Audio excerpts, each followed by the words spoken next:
Hello guys, good morning po. Tayo po ngayon ay magluluto sa nakaluto na po ako ngayon ng squid. So hindi ko lang po sa inyo na ipakita. Ayan po yung aking nilutong squid guys. Later po. Magigisa po tayo ngayon ng kangkong. So ito po yung ating big sawaws kangkong. Ayan po. Lulutuin pa po natin ngayon guys.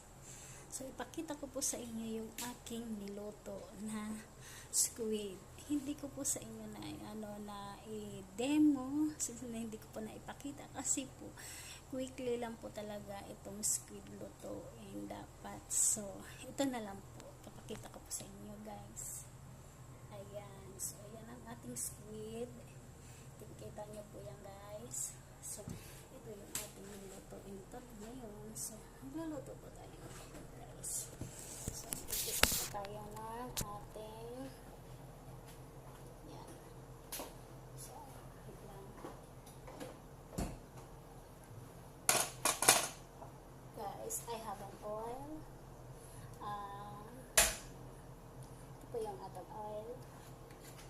Lalagay po tayo.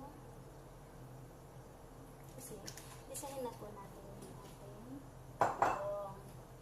So, ito.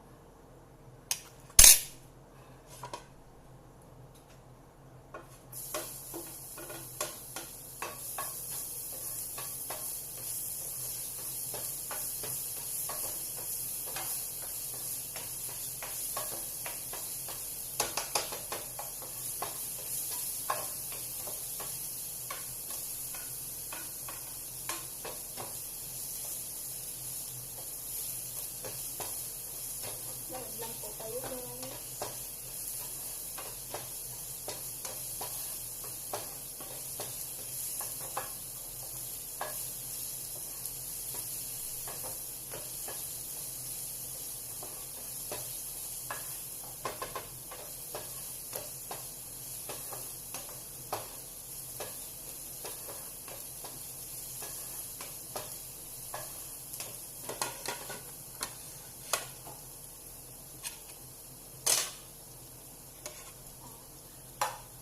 May carrots po tayo, lalagyan ako ng carrots kasi matigas po.